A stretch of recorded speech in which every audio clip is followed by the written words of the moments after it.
This is Let Me Pull Your Coat, the unfiltered world of Master Silk.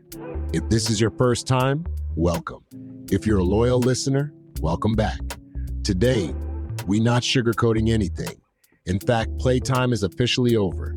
We'll be talking about hustle, betrayal, and how to get revenge without serving any jail time. If that makes you uncomfortable or gives you pause, depending on the kind of person you are, maybe it should. Let's get to it. Okay, family, before we dive in, head over to letmepullyourcoat.com.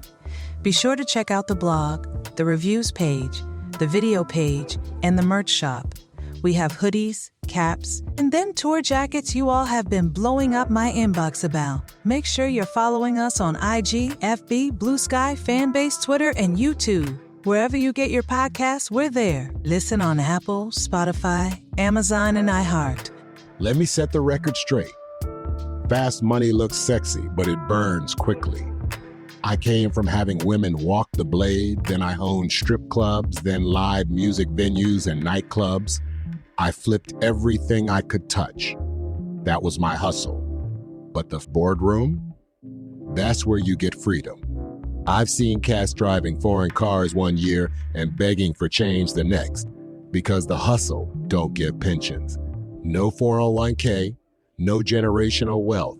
The money either flips into something solid or it flips you into a casket or prison.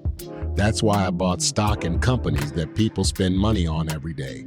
That's why I bought property while other cats bought cars. The streets fed me, but the boardroom freed me. And that's legacy. I see you posting on social media all this money you're stacking. What you apparently don't know is that all that money you're posting will be confiscated if you ever get busted or pulled over. Then what?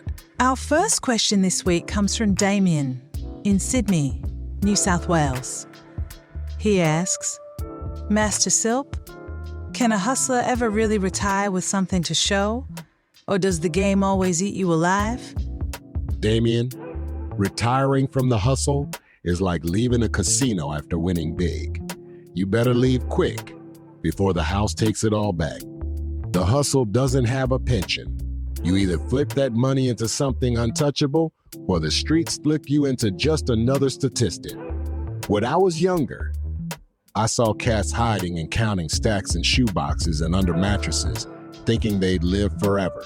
But every one of those stacks either got raided, robbed, or wasted on women, drugs, and liquor. The game don't owe you nothing. If you got something, flip it into legit ownership. That's how you beat the house. Now let's talk the ultimate betrayal. Parents sacrifice everything. Food, rent, protection, and their dreams so that their kids can have more than they ever did. But the second those kids get a Wi-Fi signal, they rewrite history. Suddenly, they're trauma survivors. They spread lies, call the cops, and even try to drag their siblings down with them.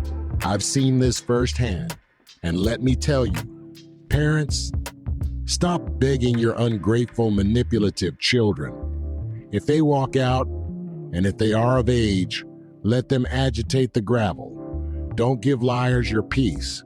Don't let blood make you blind. Protect yourself. Here's Miriam from Amherst, Nova Scotia. She writes, our daughter accused us of abuse, called the authorities, tried to get her brothers taken away. After a full investigation, it was proven all false.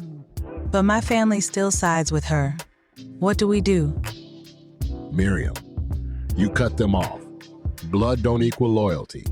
If your so-called family knows you raised those kids with love but still sides with lies just to keep the peace, they're fucking cowards and low-lifes. Don't waste another word explaining yourself. Your silence and absence will speak louder than any defense you give. Let your truth stand. Let the liars rot. Fuck them. This week alone, I've received hundreds of emails and voicemails asking the same kind of questions. I'll paraphrase it for you. How do I get revenge without catching a case? Let me tell you, your silence, your success, your absence, and your receipts. I don't bury my enemies, I outlive them. While they are struggling, I'm prospering. The one thing that lets them know that they fucked up with me is knowing that they can no longer depend on me for anything. When their rent or car note was due, I paid it for them. When they had a death in the family, I covered the funeral expenses. They know that after they did me wrong, that my revenge means that I wouldn't piss in their mouth if their guts were on fire. I had someone spread vicious lies on me years ago. I didn't throw hands. I didn't make threats. I bought property in their neighborhood. Pulled up on their block driving my 2024 Polaris Slingshot, Roush Edition. The one that they were always dreaming of, and let them see how I got down. Every sunrise was my revenge. My silence makes a sting. James in London asks, my ex stole from me and dragged my name through the mud. I want revenge, but I can't afford prison time. What's the move? James, don't throw your life away for someone who's not worth it. Let me tell you a Chicago move. I had a man try to smear my name and sabotage my businesses. I said nothing. I moved money, I doubled investments, and when he looked around, he realized he couldn't touch me. That's silence. That's success. That's revenge. Here's Andrew from Rotterdam, South Holland. He asks, Silk, my son left home calling me a failure, but now he's online acting like he built himself from scratch. How do I handle that? Andrew, stop watching and checking his social media.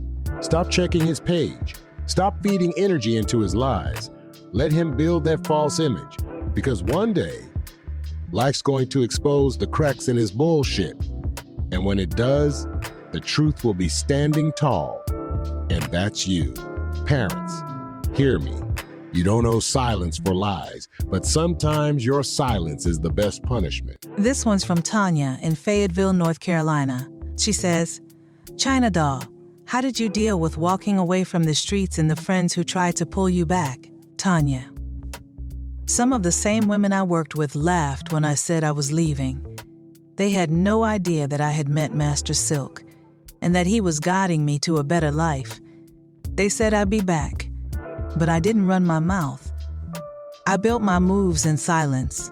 I invested in silence. I bought property in silence. The same women that said I was full of shit about getting out had no idea that a year later, I owned the corner bodega that they bought their drinks, potted meat, and cup of noodles from.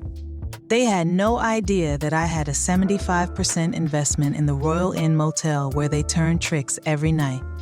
I stacked until those same women were asking me for advice. Ladies, silence is power. Build in silence. Shine in public. Now, we have Louis from Belgium asking, Silk, how do you stay calm when betrayal comes from family? Louis, it's simple. I expect betrayal. That way, it never shocks me. But what I don't do is let betrayal bury me. You learn, you cut ties, you keep moving. I don't argue with snakes. I don't explain myself to clowns. I just build.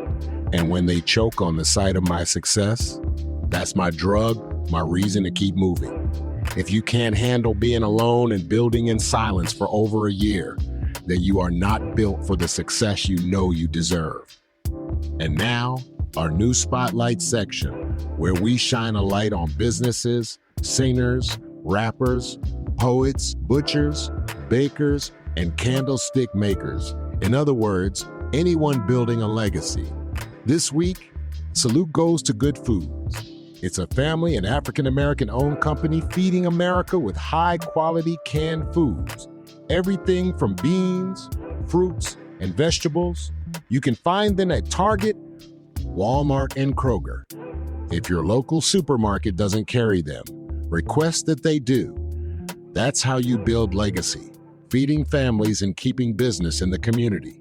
Much respect. And we can't forget y'all, the ones supporting, donating, and representing our merchandise. Big love to Jasmine in Atlanta, Eric in Detroit, Malik in London, Thank you for your support and loyalty. Keep posting your gear on the Your Post page at letmepullyourcoat.com. We love seeing you shine. Hit up the shop. We have hoodies, caps, jackets, all ready for you. Drop a voicemail, leave a review, follow us on IG, FB, and YouTube. That's how we keep this movement alive. Let me pull your coat one last time. Here's your coat pull of the week. Stop begging for love from ungrateful children.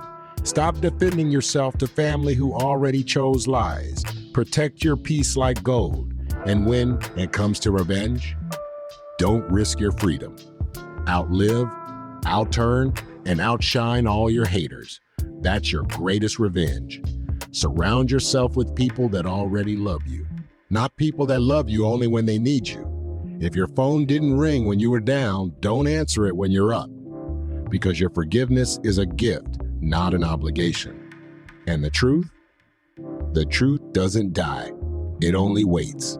And when it comes out, it cuts deeper than any lie ever could. That's this week's episode, From the Hustle to the Hurt.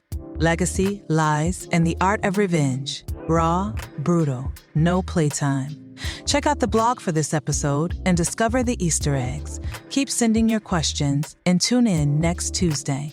Until then, protect your peace, build your legacy, and never let lies define your truth. For Master Silk, I'm China Doll. Until next week, much love and much respect.